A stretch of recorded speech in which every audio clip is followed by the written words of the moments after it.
Hey, what's up YouTube? Your video one here, coming at you with another sneaker video. Today I picked up the Kyrie one, Black History Month, or BHM, and I wanted to just give you not a performance review, but just kind of give you a review going into the shoe. So let's get into the shoe. Alright, so first off we have the box. It's a gray black fade with it's textured to look textured, and the pattern is more like the bottom of the Kyrie Irving shoe. I got a size 8 in these, and I will explain why in a second, but it says it's the white, black, and dark gray colorway, but it's advertised as the Kyrie 1 BHM, or Kyrie 1 Black History Month. We have Kyrie Irving's logo on the top of the box, and it says Kyrie 1 on the sides. Open it up. Oh, that's not supposed to be there, sorry. It has the Kyrie Irving logo on the paper. Open it up.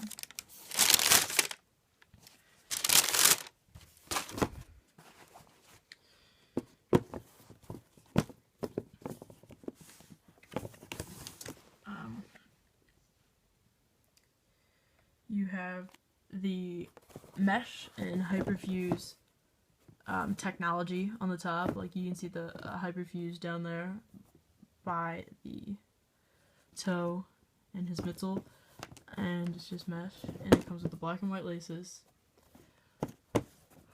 It has a textured Nike swoosh, not 3M. The heel clip, once again, the roughed, kind of bumpy look, spiky looking material look that is on all of the Kyries, and this is the BHM of 2015. We also see that again for a small section on the tongue, the black and white laces. You have the Kyrie logo at the top. On the back, gelled, you have BHM. We go into the sole of the shoe, we have, it's a marbled look.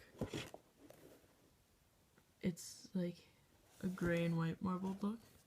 You have the Black History Month logo, and it has a name and the dates around it. And I've looked online for the exact meaning of the shoe, but I'm just automatically assuming that it is a hate crime death of some sort, because I think I noticed on the Kyries that they have another one. But then we go into the midsole, and it's got that same marbled look on his shark tooth kind of spike that he has. Marble pattern continues all the way there, and standard Kyrie logo on the inside of the tongue, and you can't see it, and these insoles do not come out, but it is also a, oh, there we go, more of the Black History Month design there. The laces have metal lace tips, no specific color. They're really just a metal color, but it's kind of coming off as black on camera.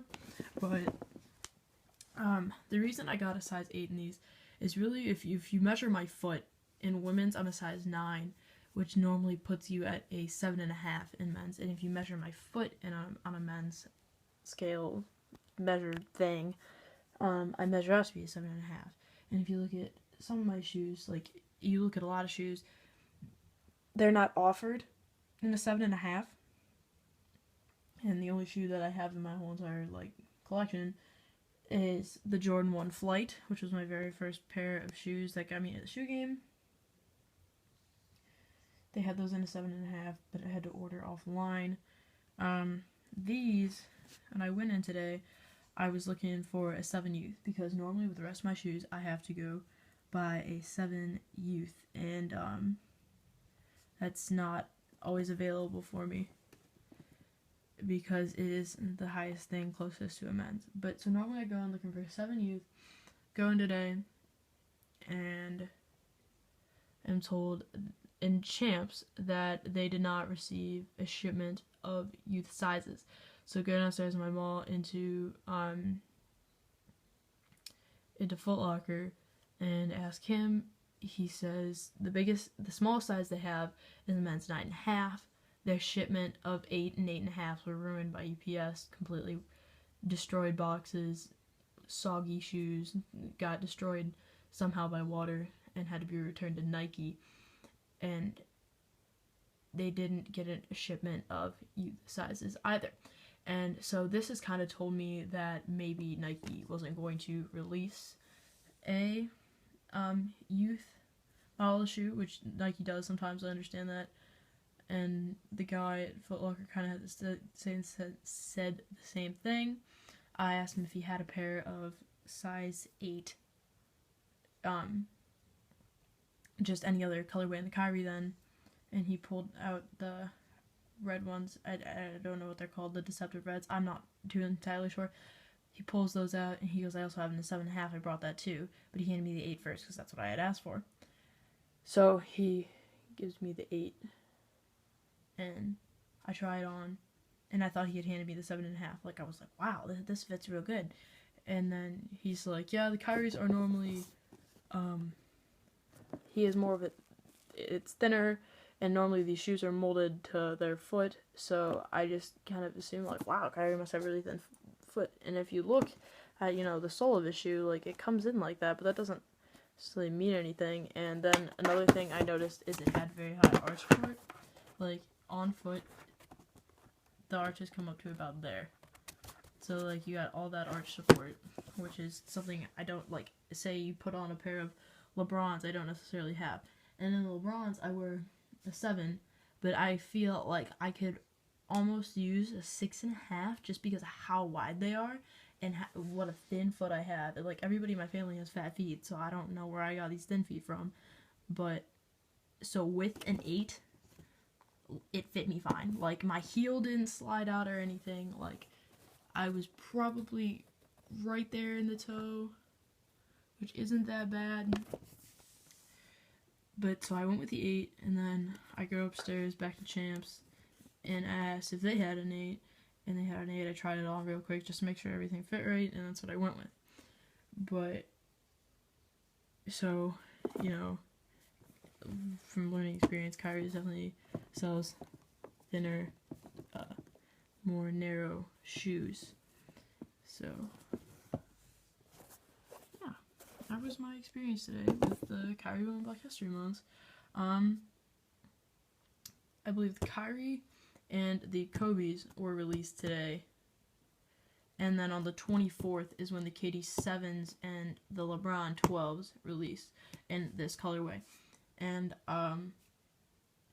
my friend, she's more into the shoe than I am. She wanted to get it real bad. Her feet are smaller than me. I don't know if she'll even be able to find a pair. I got the last 8.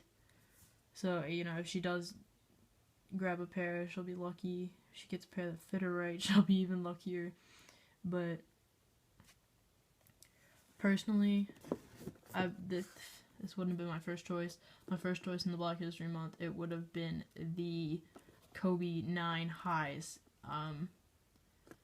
I want a pair of Kobe 9 so bad. I don't personally have a pair, and I'm not a big fan of the highs, but they just look so sharp. And my friend really wanted these ones, and not a huge fan of the Kyrie one so far. I mean, I like it, but just for me, do I know? Yes, no, and just the shape of it. Like, I don't necessarily know what to rock it with. I think it'd be one of those shoes that I could see myself hooping in before I was wearing casually, but I'm definitely gonna wear these casually. Like, I don't really play basketball that much anymore, so yeah.